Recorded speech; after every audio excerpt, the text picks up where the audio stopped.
நம்ம சேனலில் வீடியோ போட்டோடனே உங்களுக்கு மெசேஜ் வரணும் அப்படின்னு நீங்கள் நினச்சிங்கன்னா ரைட் சைடில் இருக்கிற ரெட் கலர் சப்ஸ்கிரைப் பட்டனை ப்ரெஸ் பண்ணிக்கோங்க. அப்படியே பக்கத்தில் ஒரு பெல் சிம்பிள் வரும், அதே கிளிக் பண்ணிட்டீங்கன்னா உங்களுக்கு மெசேஜ் தவறாமல் வரும். சரி, வாங்க வீடியோக்குள்ளே போகலாம். முடிந்த அளவுக்கு இந்த வீடியோவை ஸ்கிப் பண்ணாமல் கடைசி வரைக்கும் நான் சொல்கிறத தெளிவாக கேளுங்க. அப்போ தான் நான் சொல்கிறது புரிய வரும். சரி, வாங்க நம்ம இப்போ இந்த வீடியோக்குள்ளே போகலாம். ஒரு மிடில் கிளாஸ் ஃபேமிலி.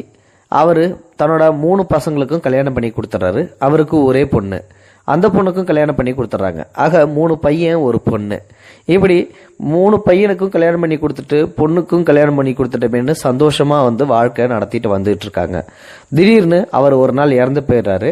அவரோட மனைவி பயங்கரமாக கதறி கதறி அழுதுகிட்டு இருக்காங்க. இப்போ 3 பசங்களும் பார்த்தீங்கன்னா அப்பா முன்னாடி நின்று அழுதுகிட்டு இருக்காங்க. பொண்ணுக்கும் தகவல் சொல்லி அமுச்சு விட்டுறாங்க. பொண்ணும் வந்துடுது. மொத்த ஃபேமிலியுமே பணத்தை எடுக்கிறதுக்காக காத்துக்கிட்டு இருக்காங்க. அந்த சமயத்தில் தான் திடீர்னு ஒருத்தன் உள்ள நுழையிறான். உள்ள நுழைஞ்சி, உங்கள் அப்பா எனக்கு 10 லட்சம் ரூபா கடன் தரணும், அந்த 10 லட்சம் ரூபாயை தந்தீங்கன்னா தான் இந்த பணத்தை இங்கேருந்து நான் எடுக்க விடுவேன், இல்லாட்டி எடுக்க விட மாட்டேன் அப்படின்னு சொல்லிட்டு தகராறு பண்ணுறாரு. அப்போ அந்த 3 பசங்களை என்ன சொல்கிறாங்க அப்படின்னா, இந்த மாதிரி விஷயம் எங்ககிட்ட எங்கள் அப்பா சொல்லவே இல்லை. 10 லட்ச ரூபா உங்கள்கிட்ட கடன் வாங்கியிருக்கிறதா நீங்கள் பொய் சொல்கிறீங்க. எங்களால் அந்த 10 லட்ச ரூபா தரமாட்டோம், தர முடியாது.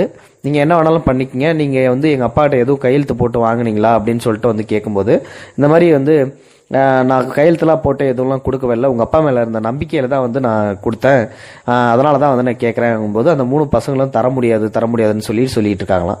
சுற்றி நிற்கிறவங்கள்ட்ட போயிட்டு கேட்குறாராம், ஐயா என்னோட 10 லட்சம் பணம் போயிடுச்சாட்டுக்கு, நீங்கள் தான் தயவு செஞ்சு இவங்கள்ட்ட பேசி வாங்கி கொடுக்கணும் அப்படின்னு சொல்லிட்டு சொல்ல, அந்த 3 பசங்களும் தர முடியாதுன்னு சொல்கிறாங்க.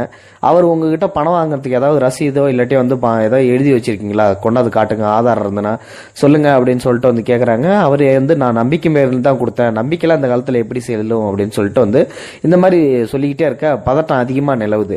கடைசியாக ஒரே ஒரு வரியா சொல்லிடுறாரு, இந்த இடத்த விட்டு நான் நவரணும்னா எனக்கு 10 லட்ச ரூபா கொடுத்தா மட்டும்தான் அந்த இடத்த விட்டு நவருவேன், இல்லாட்டி பணத்தை எடுக்க விட மாட்டேன் அப்படின்னு சொல்ல, அந்த பசங்களும் அதே மாதிரி நீ என்ன வேணா பண்ணிக்க, நாங்கள் பணத்தை எடுக்கலனாலும் பரவாயில்ல, நாங்கள் 10 லட்ச ரூபா பணத்தெல்லாம் கொடுக்க முடியாது அப்படின்னு சொல்லிட்டு அப்படியே தயாராக பண்ணிட்டு இருக்காங்க.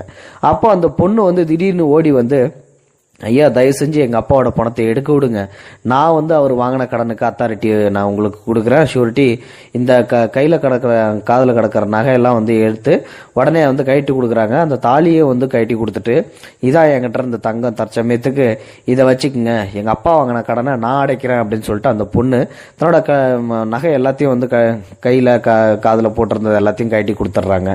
ஸோ அப்போ தான் பார்த்தீங்கன்னா அது அம்மா ஒரு நிமிஷம் நிறுத்துமா, உங்கள் அப்பா நான் என்கிட்ட 10 லட்ச ரூபா கடன் வாங்கலை, உங்கள் அப்பா கிட்ட தான் நான் வாங்கியிருந்தேன். அந்த 10 லட்ச ரூபாயை திருப்பி கொடுக்க வந்தப்போ நான் திடீர்னு ஒரு நாள் இறந்து போவேன், அப்போ என் மேலே யார் அதிகமாக பாசம் வச்சுருக்காங்களோ அவங்களுக்கு இந்த 10 லட்ச ரூபா கொடுத்துருன்னு உங்கள் அப்பா தான்ப்பா என்கிட்ட சொல்லி வச்சாரு, அதனால் தயவு செஞ்சு நீ இதாம்மா இந்த பணத்தை வாங்கிக்கணும்னு சொல்லிட்டு 10 லட்ச ரூபாயை அந்த பொண்ணுகிட்ட ஒப்படைக்கிறாங்களாம். ஸோ பெண் பிள்ளைகளை பெற்றவங்க உண்மையிலுமே ரொம்ப ரொம்ப பாக்கியசாலிங்க அப்படின்றதுக்கு தான் இந்த வீடியோ ஒரு உதாரணம். பெண்களை போற்றணும், பெண்கள் நம் நாட்டின் கண்கள் அப்படின்னு சொல்றது உண்மையிலுமே ஒரு உதாரணம் அப்படின்றதுக்கு இந்த வீடியோ ஒரு சம்பவம். அதுவும் நான் சொன்ன சம்பவம் ஒரு உதாரணம். இந்த காலத்தில் இந்த மாதிரிலாம் நடந்துகிட்டு தான் இருக்குது அப்படின்றதுக்கு இந்த வீடியோ சமர்ப்பணமாகும். இந்த வீடியோ பத்தின கருத்துக்களை மறக்காம உங்களோட கமெண்ட் பாக்ஸ்ல சொல்லுங்க. இந்த வீடியோ பிடிச்சிருந்தா லைக் பண்ணுங்க, உங்க ஃப்ரெண்ட்ஸ்களுக்கு ஷேர் பண்ணி விடுங்க, கூடவே நம்ம சேனலையும் சப்ஸ்கிரைப் பண்ணி விட்டுருங்க. தேங்க்ஸ் ஃபார் வாட்சிங். இது போன்ற செய்திகளை உடனுக்குடன் நீங்கள் தெரிந்து கொள்ள மறக்காமல் எங்களுடைய சேனலை சப்ஸ்கிரைப் செய்யவும், கூடவே பக்கத்தில் வரும் பெல் ஐக்கானையும் கிளிக் செய்யவும்.